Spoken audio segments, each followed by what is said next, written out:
Fascists took a big capital L in last night's election for the Wisconsin Supreme Court, paving the way for some long overdue progress. Intrigued? Then click that like and subscribe and enjoy the video.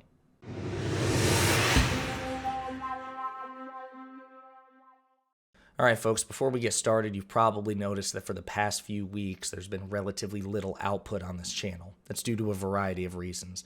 First of which was that there was a lot of focus on the Wisconsin State Supreme Court. I went out to Milwaukee and did some canvassing, participated in various streams by Progressive Victory and Progress Libs, which were the two organizations with which I canvassed.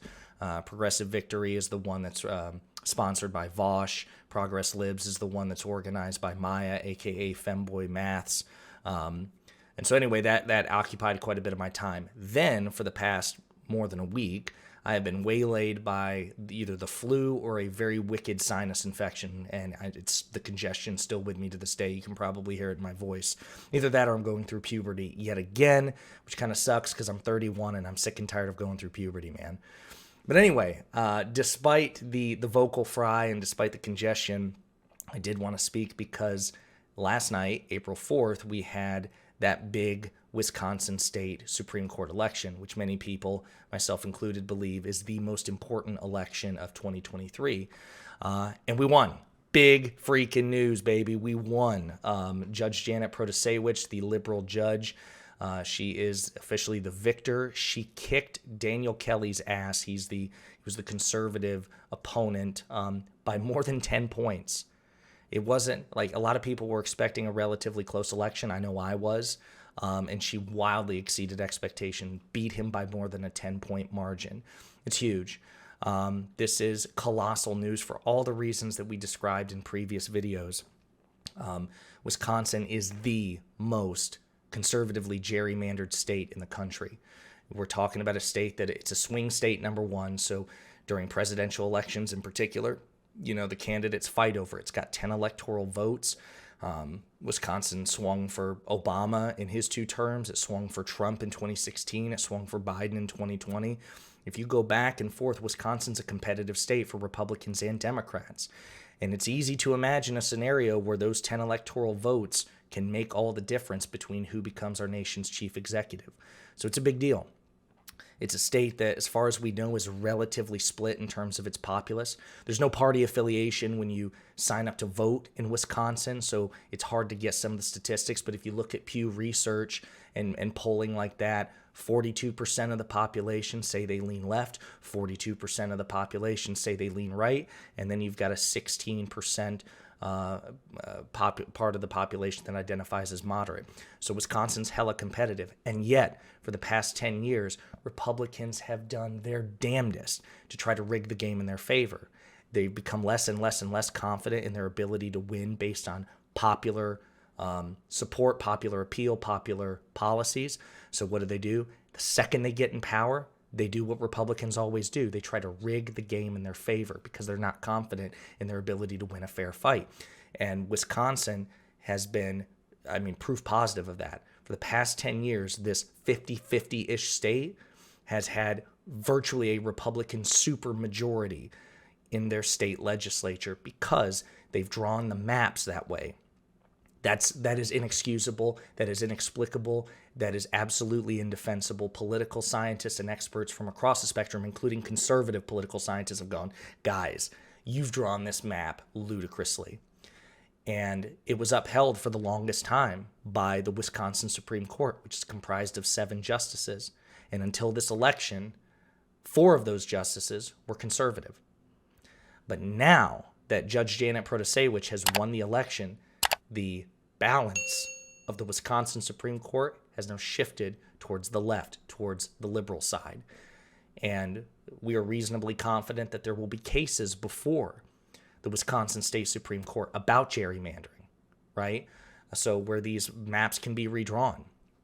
And that means it's almost certain if those cases make their way to the Supreme Court, the Wisconsin Supreme Court, that gerrymandering will be undone.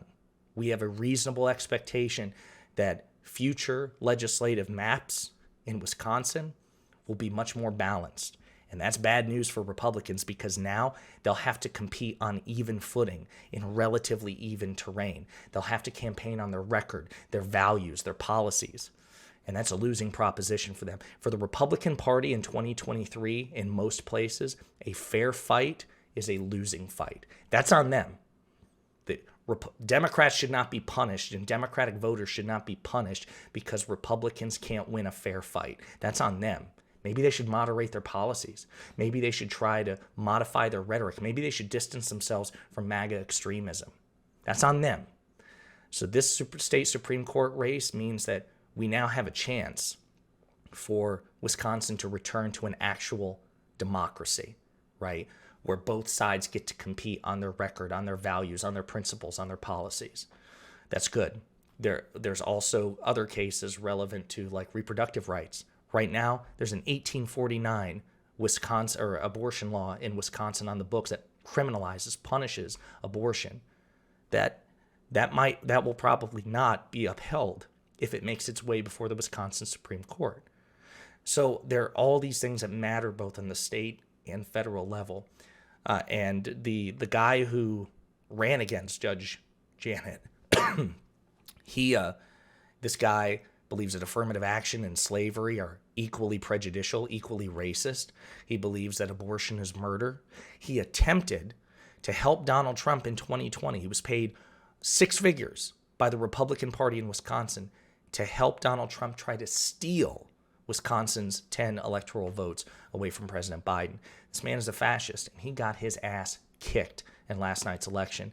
And by the way, I would encourage you to check out his concession speech. Really wasn't much of one, because he is mad, hose mad, as the kids say.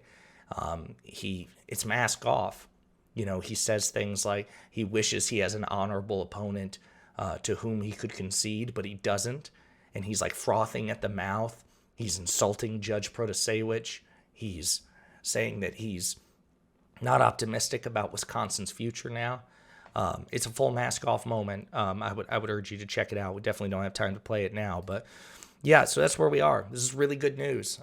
Personally, I'm happy that I participated in the canvassing events and the outreach and things like that. This is good news for Wisconsinites. Honestly, it's good for a lot of conservatives in Wisconsin as well, because the views of most Wisconsinites, including most conservatives in Wisconsin, clearly are not aligned with the MAGA extremism of Daniel Kelly, Donald Trump, and people like them. So anyway, great news. Thank you all. If you're in Wisconsin, thank you for voting the way that you did. If you participated in word of mouth and outreach and canvassing, any of that to spread awareness about this race, thank you for doing that as well.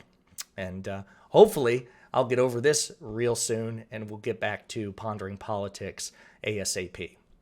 Hey, you! Thanks for watching. If you liked the video, and I hope that you did, please hit the like and subscribe buttons below. And if you absolutely hated the video, the best revenge for you is also to hit the like and subscribe buttons below. That'll teach me. If you want to share an opinion or share some feedback, go ahead and leave a comment, all right? 2023 is a year of change, hence the aggressive rebrand and commitment to new content. Inspired by my friends Luke Beasley and STV Philly, my personal goal for this channel is to hit 40,000 subscribers by the end of the year. So I'm hoping you'll do me a solid by spreading the word and the videos to potential fans and hate watchers alike. And in the meantime, we'll be pondering politics again with you very soon.